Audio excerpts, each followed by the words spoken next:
Hello everyone. तो चलिए start करते हैं अपना जेई एडवांस पीवाईक्यू सेशन का करंट इलेक्ट्रिसिटी का सेकंड पीवाईक्यू। ओके, सो जैसे कि आपको बताया फर्स्ट वीडियो मैंने आपको एक्सप्लेन किया था, it's JEE physics, that means not Java physics, it's just physics. समझ में आ रहा है?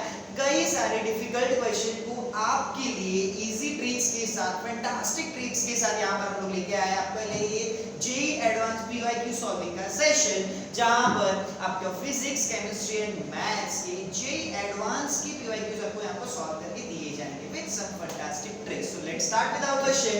जैसे कि यहाँ पर क्वेश्चन में लिखा है, the figure shows a circuit having 8 resistors of value 1 ohm each, labeled R12 R12 R8 and two ideal batteries। भाई आइडियल बैटरी बोल दिया मतलब आपके जैसा तो कोई दयावान यहाँ पर है नहीं, ठीक है।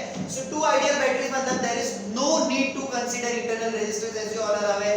आइडियल बैटरी बोला है तो इंटरनल रेजिस्टेंस यहाँ पर काउंट होता नहीं है। Okay, so with voltage is EMF यहाँ पर हम लोग को दिया है 1 is 12 volt and another is 6 volt. Okay, which of the following statement is are correct? Okay, चार स्टेटमेंट है, चार स्टेटमेंट जैसे कि आप देख सकते हो यहाँ पर न्यूमेरिकल टाइप है, चारों स्टेटमेंट हम लोग को फाइंड आउट करके देखने पड़ेंगे। So without wasting any time let's move on to our question. Let's start with our question. मेरे को पता है यहाँ पर एक डायग्राम हमें दिया है, I think all of you can see here. यहाँ पर टोटल 8 रजिस्टर R1 से R8 तक यहाँ पर मार्क करके दिए हैं एंड कुछ दो बैटरीज हम लोग को यहाँ पर दिए। There are two EMFs also there. Okay, one is 12 volt and another is 6 volt। okay, just tell me one thing before solving this question। अगर आप केवीएल अप्लाई करना चाहते हो यहाँ पर, so there are we can see fundamentally यहाँ पर 4 loops है। सो 4 करंट्स बनेंगे, अननेसेसरीली यहाँ पर वेरिएबल्स बढ़ते हैं। सो हम लोग ऐसे कॉम्प्लेक्स सर्किट में क्या करते हैं, we just apply the concept of equivalent resistance और ये सर्किट को रिड्यूस करने को ट्राई करते हैं, सर्किट को छोटा बनाने को ट्राई करते हैं। ओके, इसके साथ भी ऐसे कुछ करेंगे, बट दो resistors you can see here, two resistors neither parallel to each other. Clearly यहाँ पर दिख नहीं रहा है कि ये पैरेलल है या ये सीरीज में है। Okay, in such type of question we generally do there node analysis, मतलब हम लोग यहाँ पर हर एक का पोटेंशियल डिफरेंस मार्क करेंगे। देखते हैं यहाँ पर, just tell me one thing, मुझे एक चीज बताओ यहाँ पर, let's see this is our 6 volt, तो this point is also 6 volt. Okay, अब 6 वोल्ट के आजू 6 वोल्ट के बाजू, ध्यान से सुनना बेटा, 6 वोल्ट के आजू 6 वोल्ट के बाजू दोनों साइड पे क्या है, 1 ओम का रेजिस्टेंस है। Okay, so both of this resistors will provide same potential difference. बोलो यस और no. Okay, same potential difference रहेगा इधर, सेम पोटेंशियल डिफरेंस रहेगा इधर। कुछ ना कुछ तो अमाउंट में पोटेंशियल डिक्रीज होगा, कोई ना कोई तो अमाउंट में पोटेंशियल रिड्यूस होगा। आई डोंट नो कितने अमाउंट से होगा, बट कोई ना कोई तो फ्रैक्शन से होगा। Let's say this voltage is reduced by factor of x and here also, because ये 1 ओम का रेजिस्टर अगर x फैक्टर से डिक्रीज करवा रहा है, सो ये 1 ओम का रेजिस्टर भी x फैक्टर से डिक्रीज करवाएगा। So potential at this point is also 6 minus x and here at the center of this circuit you can observe here दोनों सारे के सारे पाथ, मतलब path 1 2 3 4 all 4 path are connected to a common point, that means obviously बात है यहाँ पर potential same रहेगा। Okay, so from this circuit analysis जितना मैंने एक्सप्लेन किया, on the basis of that हम लोग ये तो कंक्लूड कर सकते हैं कि this point and this point are at same potential. So can we fold this circuit like this? Consider this as a plane of paper, both of these points are same potential, so can we fold this circuit? This circuit is like this na, upper half and lower half. Okay, so can we fold this circuit like this? Yes or no? Because both of these points are at same potential, so can we fold this circuit like this? Okay, ये जो part है बेटा, ये part चला जाएगा ऊपर। I hope ये clear है। ऊपर जाने के बाद क्या होगा, this R4 and R2 are in parallel combination, R5 and R6 are in parallel combination and R1 and R6 are in parallel combination। C2 adjacent diagram। I hope ये clear है। ओके, सो जैसे कि मैंने बोला था R5 R6 parallel combination, R2 R4 parallel combination and R6 R1 parallel combination. Okay, ये बहुत important रहता है। आप फोल्डिंग सिमेट्री से जा रहे हो या मिरर सिमेट्री से जा रहे हो, ये पहचानना पड़ेगा। कई सारे बच्चे यहाँ पर बोल देते हैं सर ये मिरर सिमेट्री, बेटा ये मिरर सिमेट्री कहाँ से? ओके, सो जस्ट आपको ये पहचानना है कि कौन सा सिमेट्री है। ओके यहाँ पर सर्किट फोल्डिंग टेक्निक मैंने यूज किया, ठीक है, बिकॉज दो पॉइंट्स एक कॉमन पॉइंट के साथ ही कनेक्टेड है and upper point and lower point are at same potential. Okay so let's move on to this circuit. अभी ये सर्किट अगर आपको बनाना आ गया तो इसके आगे का पूरा सर्किट जो है, पूरा जो सम है वो बहुत ही इजी हो जाता है आपके लिए। जस्ट फोकस ऑन दिस, ज्यादा टाइम पास ना करते हुए just tell me one thing, 1 and 1। अब किसी भी छोटे बच्चे को पता रहता है when two equal resistors are connected in parallel combination, ये कोई बड़ा ट्रिक नहीं दे रहा हूं बेटा, जब दो इक्वल रेजिस्टेंस पैरेलल कॉम्बिनेशन में लगे हुए रहते हैं तब उनका इक्विवेलेंट रेजिस्टेंस जो है वो हाफ हो जाता है। मैंने क्या बताया यहाँ पर, two resistors when connected in parallel combination, उनका इक्विवेलेंट कॉम्बिनेशन जो उसका हाफ हो जाता है। दैट मींस 2 ओम के दो रेजिस्टर पैरेलल में लगे हैं तो उनका हाफ हो जाएगा इक्विवेलेंस में। ओके 4 ओम्स के दो रेजिस्टर्स अगर पैरेलल में लगे हैं तो इक्विवेलेंस में उनका भी हाफ हो जाता है। सो जस्ट यहाँ पे मैं बताऊं, both of these resistors are replaced by a single resistor of value 1/2 ohm. Okay, for safer side don't name these resistors because R5 and R6 combine होके एक resultant बना है। Okay, so basically what we are going to do ना, हमें ना value कैसे find out करना है करंट का, फर्दर मैं आपको आगे बताऊंगा, ठीक है। अभी आपको सिर्फ इतना फोकस करना है, this 1 and 1 पैरेलल कॉम्बिनेशन कितना हो जाएगा, हाफ हो जाएगा। Same way this 1 and this 1 parallel combination कितना हो जाएगा, हाफ हो जाएगा।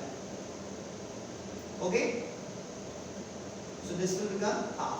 This R4 and R2 also are in parallel combination, तो उनका भी पैरेलल कॉम्बिनेशन बच्चा क्या हो जाएगा, हाफ हो जाएगा। Okay and rest of the circuit means EMF1 EMF2 and both of this resistors R1 and R3 जैसा है वैसे ही रहेगा, उनका वैल्यू कोई चेंज नहीं होने वाला बिकॉज यहाँ पर सर्किट फोल्ड होकर ऊपर गया, इनके पैरेलल में कोई नहीं आया है तो सर्किट जैसा है वैसे ही रहेगा। Okay so just tell me one thing, यहाँ पर क्या आएगा, ये अपना 6 ओम है, 6 वोल्ट है and this is 1 volt 1 ohm, this is 12 volt and 1 ohm.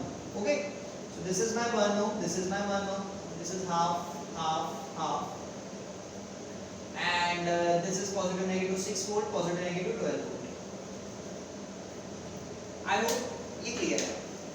अब यहाँ पर जो स्टेप्स रिडक्शन है, बिकॉज यहाँ से तो एक्चुअल सम स्टार्ट हो रहा है, हम लोग ने तो अब तक जस्ट सर्किट रिड्यूस किया, ये स्टेप्स नेसेसरी रहता है, ये स्टेप्स आपको सर्किट देख के पहचानना, करेंटली फॉलो भी करना है, समझ में आ रहा है। अब इसके आगे जो स्टेप रिडक्शन है, जो शॉर्ट ट्रिक है, वो मेरा अभी चालू होगा, ठीक है, असली जादू अब चालू होगा। Just tell me one thing, अगर आपको इस सर्किट में से करंट का अलग अलग रेजिस्टर्स के अंदर से करंट का वैल्यू निकालना है तो आपको डेफिनेटली यहाँ पर क्या यूज करना पड़ेगा, KVL यूज करना पड़ेगा। Instead of KVL you can do nodal analysis also, means you can apply KCL also, आपके ऊपर it's up to you, but मेरे लिए KVL अप्लाई करना, बिकॉज लास्ट क्वेश्चन जो था वो हम लोग ने नोडल एनालिसिस से किया था। ओके तो ये वाला क्वेश्चन हम लोग स्टार्ट करते हैं, ट्राई करते हैं हम लोग KVL से। ओके इसी बार में हम लोग को KVL का एक ट्रिक भी मैं आपको, इजी वाला ट्रिक मैं आपको बता दूंगा। Okay now just tell me one thing, there are two loops, so consider two different current which are flowing in individual loops, like this is I2 and let's say this is I1. Okay, yes or no? Okay, so now write KVL equation for I1.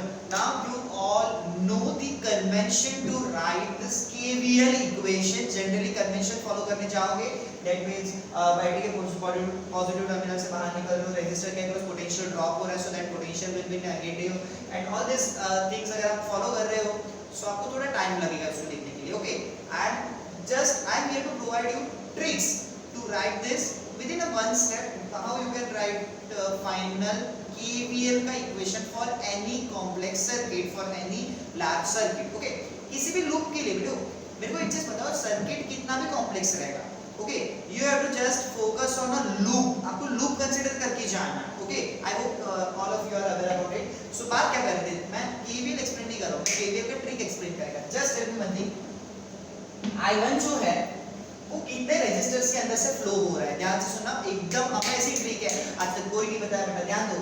ये I1 कितने resistors के अंदर से flow हो रहा है, I1 flow हो रहा है this through this 1 ohm, half ohm and half ohm, yes और नो, ये I1 का लूप है ना, तो तीनों रेजिस्टर्स के अंदर से ये I1 जाएगा। ओके राइट द इक्वेशन, बताओ यहां पर क्या आएगा, 1 प्लस हाफ, आंसर आएगा 2I1 because we are considering loop for I1, so यहाँ पर I1 हमारे लिए पॉजिटिव रहेगा एंड this half ohm का resistor is shared between I1 and I2, That means through this half ohm का resistor ना opposite current I2 also flows from this half ohm. So मैं यहाँ पर क्या लिखूंगा -1/2 I2. I hope it clear है. This is 1 plus half I1 का equation लिखा. Then I2 के हाफ के अंदर से I2 भी फ्लो हो रहा है. So we have to subtract it because direction opposite है तो subtract करना पड़ेगा. ओवरऑल टोटल जो है ओवरऑल पोटेंशियल जो ये लूप का कितना रहेगा equal to 12. Just you to count. Don't consider potential increase हो रहा है या decrease हो रहा है, कुछ consider करने का जरूरत नहीं है. In simple way आप resistors count करो. Resistor count करो. Same direction है, current positive opposite direction में current negative. That's it. Equal to क्या रहेगा बैटरी. Means जो भी potential difference. Consider अगर कोई बैटरी वहाँ पर नहीं है, ये ट्रिक हर सर्किट के लिए काम करता है. अगर यहाँ पर बैटरी नहीं है पूरे लूप में, सिर्फ रेजिस्टर्स भरे हैं पूरे लूप में, बैटरी एक भी नहीं है, ईएमएफ एक भी नहीं है, सोर्स एक भी नहीं है, तो क्या करूंगा सर, कुछ मत करो बेटा, यहाँ पर जीरो लिख दो. बैटरी है ही नहीं तो पोटेंशियल कितना रहेगा, ओवरऑल पोटेंशियल कितना रहेगा, जीरो. ठीक है, खाली हाथ आए थे खाली हाथ जाएगा. कौन? करंट. ओके, ध्यान से सुनो. तो this is my equation number 1. But before naming this equation just इसको मॉडिफाई कर दो. कितना हो जाएगा बच्चे? 2 का क्रॉस मल्टीप्लिकेशन कर दो. Here this will be 4i1 minus i2 equals to what? 24. This is my equation number 1. Yes. Now let's move to the second equation. Let's write the equation for this I2, and for this I2 apply my short trick. क्या था, मैंने just register count करने को बोला. That's it. और कुछ नहीं करना है. half plus 1 बेटा बताओ कितना आएगा ये? half 1 means 2 हो जाएगा ये भी. So यहाँ पर I2 के in place of I2 while writing equation 2 in place of I2 will be positive. Yes or no? Because I2 का और हमारा डायरेक्शन सेम है. Yes or no?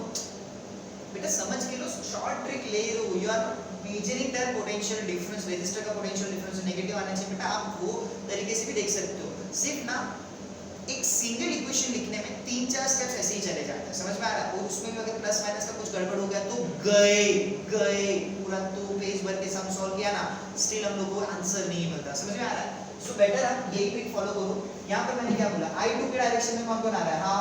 Half total हो गया 2. अब I2 शेयर्स हाफ ओम का resistance with I1, but I1 opposite direction में flow हो रहा है लाइक दिस. ओके, सो ये क्या हो जाएगा? -half I1 and total potential कितना रहेगा ये वो सर्किट का 6.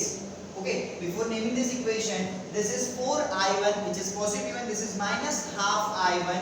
One is positive, one is negative. We are interested in the values, magnitude of this current. So basically हम लोग को क्या करना है, यहाँ पर करंट को ही तो एनालाइज करना है. So यहाँ पर करंट का वैल्यू फाइंड आउट करना है. So to make their coefficients equal, what I will do here, this is 4, this is half. To make their coefficients equal, मैं सेकंड वाली इक्वेशन को मल्टीप्लाई कर दूंगा 8 से. So multiplying this second equation by 8. Throughout this equation 8 से multiply हो जाएगा. क्या हो जाएगा? ये हो जाएगा -8 का हाफ हो जाएगा -4i1. This will be 16i2 और ये आएगा 48. This is my equation number 2. आप सभी को अलजेब्रा पता है. 2 इक्वेशंस 2 अननोन, इसको साइमल्टेनियसली सॉल्व करना है. जस्ट सिंपली इन दोनों को ऐड कर दो. Adding equation 1 and 2, what will get here? इन दोनों को ऐड कर दो. इक्वेशन 1 एंड 2 को ऐड कर दो. क्या मिलेगा? 4i1 positive 4i1 negative will get cancel out.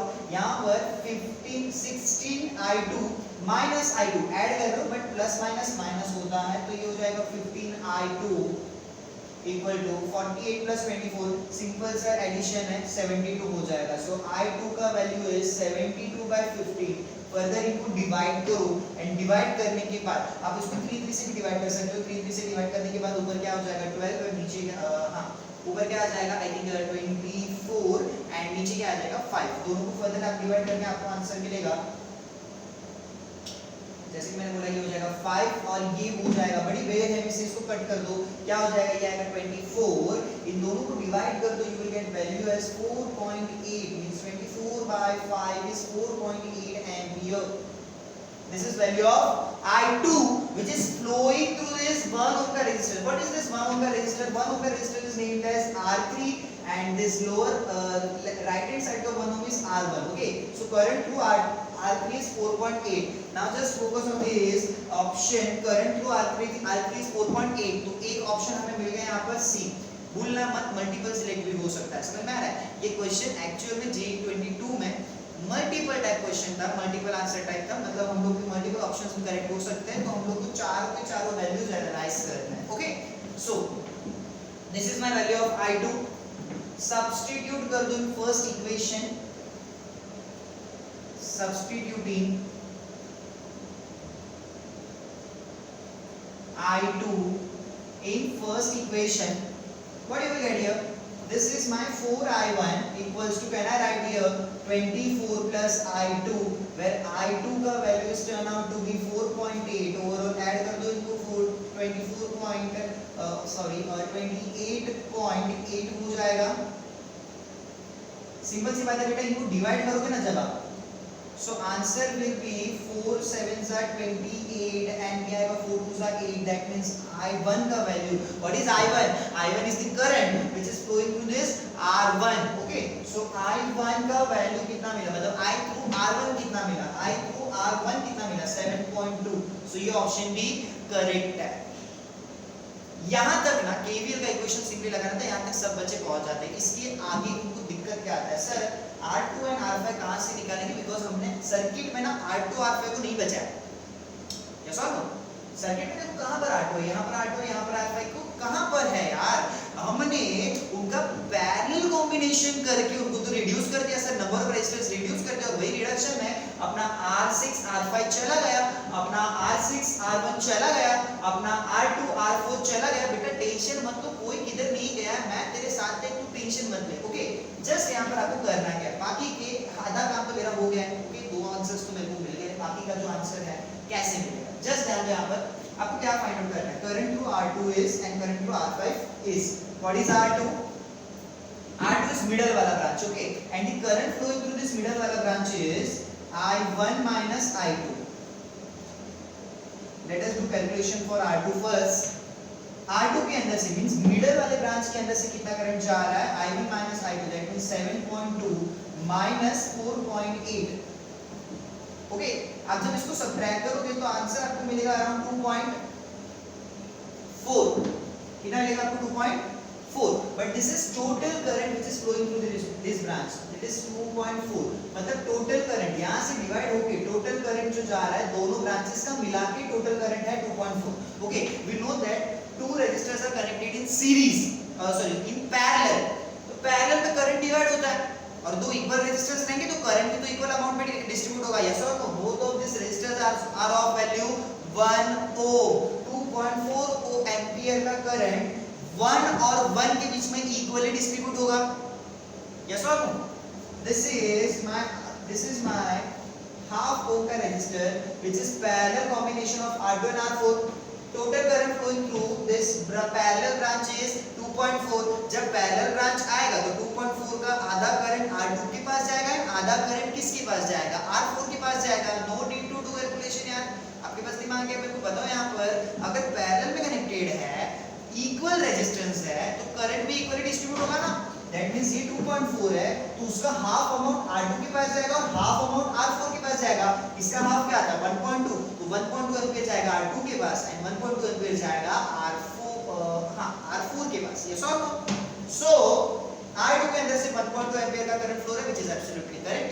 Okay, so B option भी करेक्ट है। तेरा क्या होगा कालिया, देखते हैं। मैं बताऊं यहाँ पर अभी B option is given, the magnitude of current flowing through this R5 is 2.4, magnitude of current flowing through R5, where is R5? बेटा R5 है यहाँ पर, देखो R5 छुप गया, पूछो कहाँ पर, ये हाफ ओम के अंदर। now current flowing through this half ohm का resistance is I2 का value is 4.8। yes or no, again यार this is total amount of current which is going to divide in R5 and R6, दोनों के बीच में क्या होगा, ये करंट डिवाइड होने वाला, अगर ये करंट ही अपना डिवाइड होने वाला है, दैट मींस ये 4.8 1 ओम और 1 ओम के बीच में इक्वली डिस्ट्रीब्यूट होगा। हमेशा याद रखना, this trick is only applicable when two resistances are of equal value, value ही इक्वल नहीं है, अगर उनका वैल्यू से डिफरेंस है ना बेटा, सो आप ये ट्रिक नहीं लगा सकते, आपको करंट डिवीजन रूल लगाना पड़ेगा। क्या लगाना पड़ेगा आपको, करंट डिवीजन रूल, ठीक है। सो यहाँ पर 4.8 टोटल करंट 4.8, यहाँ पर ये पॉइंट एंड ये पॉइंट के बीच में टोटल करंट 4.8 फ्लो होगा, 4.8 एम्पीयर बट वो दो रेजिस्टर इक्वल रेजिस्टर के अंदर डिवाइड होते वक्त वो 4.8 का half, that means 2.4 and 2.4 flow होगा. So I think D option is also correct because current flowing through this R5 is 2.4 ampere. Answer मिला D. Now मेरी तरफ से आपको मैं क्वेश्चन पूछ रहा हूँ, होमवर्क क्वेश्चन है बेटा, just do analysis and answer आपका कमेंट बॉक्स में मुझे दिखना चाहिए. क्वेश्चन कुछ इस प्रकार है बेटा, यहाँ पर 1 ohm का रेजिस्टर था. Let us consider the case of R5 and R6. 1 ohm का रेजिस्टेंस है. ओके, करंट ऑब्वियसली बात है यहाँ पर क्या हो रहा है, डिवाइड हो रहा है, इक्वली डिवाइड हो रहा है. 1 था तो इक्वली डिवाइड हो गया, यहाँ पर हाफ हो जाएगा उसका. 4.8 का हाफ 2.4 हो गया. आंसर भी मार्क कर दिया. जेई एडवांस 2022 में आया हुआ क्वेश्चन है, मल्टीपल सिलेक्ट टाइप क्वेश्चन था.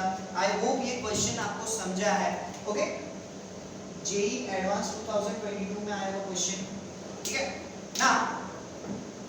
मेरा क्वेश्चन ये है कि R5 एंड R6 का वैल्यू अगर मैंने इंक्रीज कर दिया, मींस लेट्स से R5 का वैल्यू इज 2 एंड R6 का value is 2, then what will happen with the value of current flowing through R5?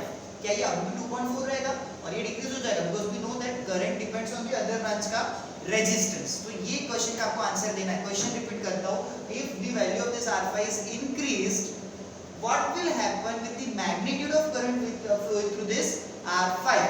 R5 R6 दोनों ही रेजिस्टर्स का वैल्यू मैंने क्या किया, बढ़ाया. तो क्या होगा, इनके अंदर से करंट जो फ्लो हो रहा है वो अभी भी 2.4 ही रहेगा या इंक्रीज होगा या डिक्रीज होगा. ओके, तो विद दैट क्वेश्चन आपको कमेंट बॉक्स में इसका आंसर देना है. Subscribe to our channel. अगर आपको वीडियो अच्छा लगा, ट्रिक्स अच्छी लगी तो आप वीडियो को लाइक कर सकते हो, आप हमारे चैनल को सब्सक्राइब कर सकते हो, नोटिफिकेशन आइकन को क्लिक करना, तो जितने भी नए पीवाईक्यूज हम लोग शेयर कर रहे हैं आपके साथ, के सारे पीवाईक्यूज आप तक सबसे पहले पहुंचे. Okay, thank you everyone, all the best.